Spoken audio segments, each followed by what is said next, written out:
കുഞ്ഞു കുഞ്ഞു തൈകളായിട്ട് ഗിഫ്റ്റ് കിട്ടിയ ഈ അഡേനിയം പ്ലാന്റ്സ് ഞാൻ പൊന്നുപോലെ കേട്ടോ നോക്കുന്നത്. കിട്ടിയപ്പോൾ 10 ഉണ്ടായിരുന്നെങ്കിലും ഒരെണ്ണം തീരെ കുഞ്ഞായിരുന്നത് കൊണ്ട് എനിക്ക് പിടിച്ചു കിട്ടിയില്ലായിരുന്നു കേട്ടോ. ബാക്കി 9 ദേ ഭദ്രമായിട്ട് എന്റെ കയ്യിലുണ്ട് കേട്ടോ. ലാസ്റ്റ് വീക്കാണ് റിപ്പോർട്ട് ചെയ്ത് പ്രൂൺ ചെയ്ത് സെറ്റാക്കി വെച്ചത്. 9 നല്ല തളിരൊക്കെ വന്ന് ഇങ്ങനെ നിപ്പുണ്ട്. 2 ദിവസം മുന്നേ നമ്മൾ കുറച്ച് പ്ലാന്റ്സ് ഒക്കെ വാങ്ങിച്ചു വെച്ചിട്ടുണ്ടായിരുന്നല്ലോ, അതെല്ലാം പോട്ട് ചെയ്യാൻ ഇരിപ്പുണ്ട്.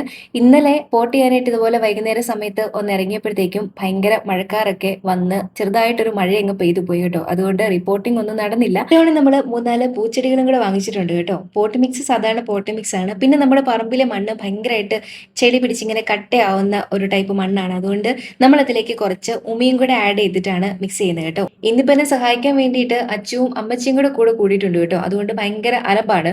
ഇവിടെ ലീഫി പ്ലാന്റ്സിനോട് കുറച്ച് കൂടുതൽ താല്പര്യം എനിക്ക് മാത്രമാണ് കേട്ടോ. അതുകൊണ്ട് വലിയ സപ്പോർട്ടൊന്നും ഇല്ല. ഇവിടെ ബാക്കി എല്ലാവർക്കും ഇഷ്ടം പൂച്ചെടികളോടാണ് കേട്ടോ. അതുകൊണ്ട് കഴിഞ്ഞ 2 പ്രാവശ്യം ചെടി വാങ്ങാൻ പോയ സമയത്ത് അച്ചു കൂട്ടത്തിലുണ്ടായിരുന്നത് കൊണ്ട് അവള് 2-3 പൂച്ചെടികൾ വെച്ച് എടുത്തിട്ടുണ്ട് കേട്ടോ.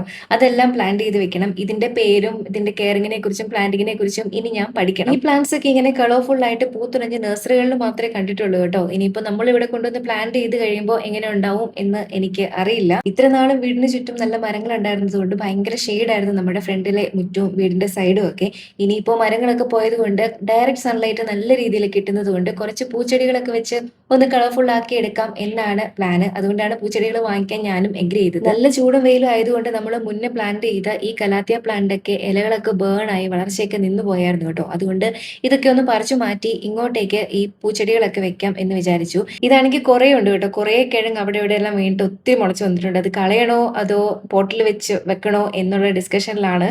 എന്റെ കുറേ കലാത്തിയ പ്ലാന്റ്സും ബാക്കിയുള്ള ലീഫി പ്ലാന്റ്സ് ഒക്കെ ഇങ്ങനെ ഫ്രണ്ടിൽ നിന്ന് എടുത്ത് മാറ്റി വെക്കേണ്ടി വന്നു കേട്ടോ. കുറേ ഇലകളൊക്കെ ബേൺ ആയി പോയിട്ടുണ്ടായിരുന്നു. വീഡിയോ എഡിറ്റ് ചെയ്യുമ്പോഴാണ് ഞാൻ ശ്രദ്ധിച്ചത്, കണ്ടു കഴിഞ്ഞാൽ നല്ല തണുത്ത കാറ്റൊക്കെ വീശുന്ന നല്ല ബ്രൈറ്റ് ആയിട്ടുള്ള ഒരു കാലാവസ്ഥയല്ല. പക്ഷെ ഈവനിങ് ആയിട്ട് കൂടി പൊള്ളി പുഴുങ്ങിയോട്ടോ നിൽക്കുന്നത്. കുറച്ചു നേരം കൂടെ പുറത്ത് നിന്ന് കഴിഞ്ഞാൽ കത്തിപ്പോവും, അതുപോലെ ചൂടാണ്. പക്ഷെ നല്ല ചൂടിന്റെ ഇമ്പാക്റ്റ് ആണ് കേട്ടോ ഇത്. ഇന്നത്തെ ഇത്രയേ ഉള്ളൂ.